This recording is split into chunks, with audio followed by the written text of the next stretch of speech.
February 4th, 2010 was the last time anyone heard from the McStay family.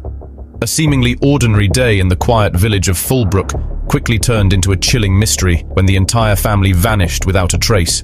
No warnings, no goodbyes, just a family gone, leaving behind nothing but questions. What followed was a search that would shock the nation and unravel a dark, unexpected truth. As authorities scrambled to investigate how an entire family vanished and the hunt to uncover what really happened intensified, the mystery only deepened. This is the heartbreaking and mysterious case of the McStay family.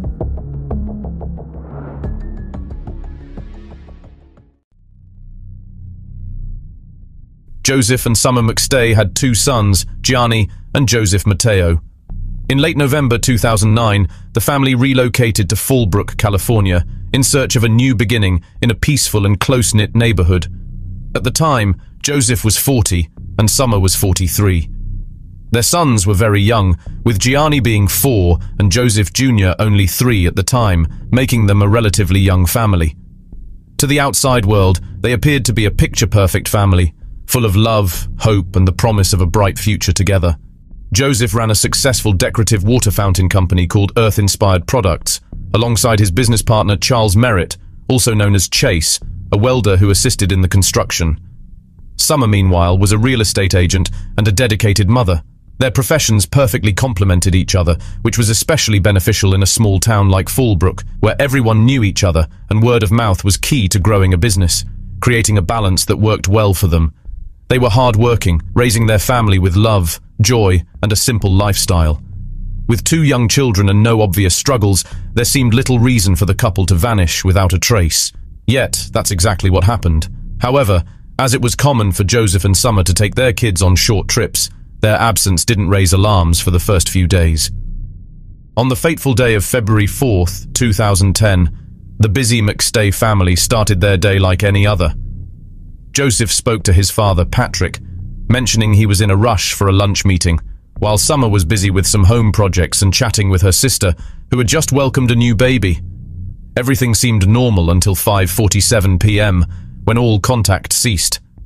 Suddenly, there was no activity on their credit cards, and the family disappeared without a trace, leaving their 5-bedroom home and 2 pet dogs in the backyard. It was as if they just went poof. You don't know what to think, Joseph's mother, Susan Blake, recalled during an episode of Killer Motive, hosted by Emmy Award-winning journalist Troy Roberts. On February 13th, Joseph's younger brother, Michael, decided to visit the McStay home after family members had been unable to reach Joseph and Summer for several days. He discovered an open window and entered, finding the house empty. However, their 2 dogs, Bear and Digger, were left unattended in the backyard, which was unusual for the family. Inside, Michael noticed rotting food in the kitchen and found Summer's prescription sunglasses still in the house, further suggesting that the McStays had not gone on a trip as initially thought. A few days later, after exhausting all other options, Michael filed a missing persons report with the San Diego County Sheriff's Department, prompting an official search for his brother's family. When authorities combed through the house, they found no signs of a struggle or forced entry, and nothing of value appeared to be missing. There were no indications of a robbery or foul play. However, the investigation took a twist when it was revealed that the McStay's white 1996 Isuzu Trooper had been towed from a parking lot near the Mexico border on February 8th. Further digging uncovered multiple searches related to travel to Mexico on the family's computer, leading authorities to suspect that Joseph and Summer may have taken their children across the border for a getaway, shrouding the entire situation in mystery and leaving loved ones grasping for answers. The San Diego Sheriff's Department released footage of a family that bore a striking resemblance to the McStays, crossing the Mexico border, igniting a flicker of hope. However, Joseph's mother quickly dismissed it, noting that the man in the video walked differently than her son. Relatives voiced their skepticism, recalling how the young family had always been apprehensive about crossing the border due to the ongoing drug wars. Speculation swirled like a storm. Rick Baker, a radio host, delved deep into the mystery, even penning a book on the family's baffling disappearance. He claimed to have followed leads and traveled to South American countries, asserting that the McStays had been spotted multiple times, leaving everyone wondering if hope remained alive or if the truth was far more sinister. However, all of these theories would ultimately be proven false. On November 11th, 2013, nearly 4 years after the McStay family's mysterious disappearance, an off-road motorcyclist stumbled upon the skull and remains of 4 individuals in a California desert, approximately 100 miles from their home. Detectives quickly arrived at the scene and uncovered 2 shallow graves, each containing 1 adult and 1 child. It was later confirmed that 2 sets of remains belonged to Joseph and Summer McStay, revealing the heartbreaking truth that the entire family had been dead and buried in the desert. A sledgehammer was also discovered at the site, later identified as the weapon used in the brutal murders.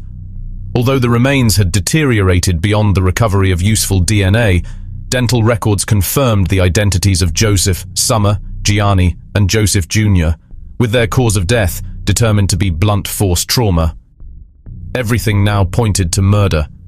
But who could commit such a heinous act against an entire family with seemingly no enemies to drive them to such extremes?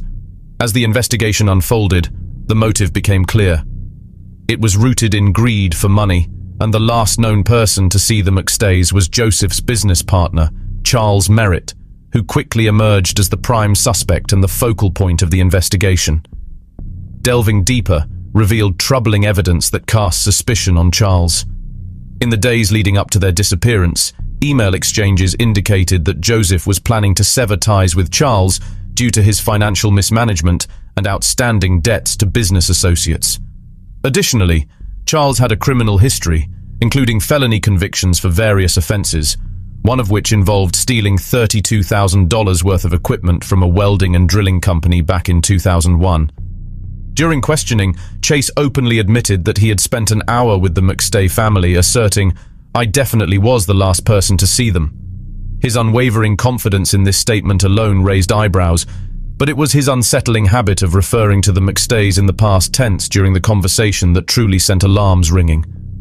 When pressed about this choice of words, he could only respond with uncertainty, leading to chilling speculation. Perhaps he already knew they were dead. As if that weren't enough to spark concern, he had also signed checks to himself from the family business account in the days following their disappearance, casting an even darker shadow over his involvement and raising countless red flags. The police had identified a motive, but now they needed undeniable evidence to link Charles to the murders.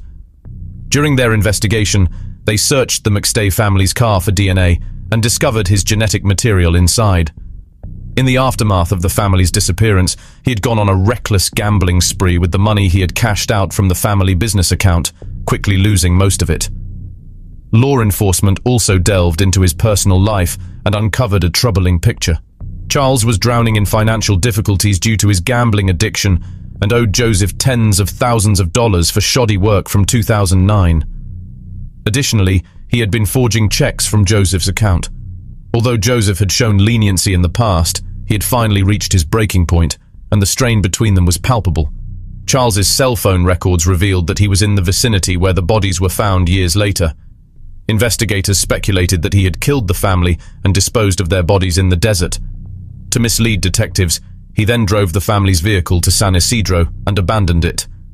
In a further attempt to divert attention, he conducted multiple searches related to Mexico on Summer's computer.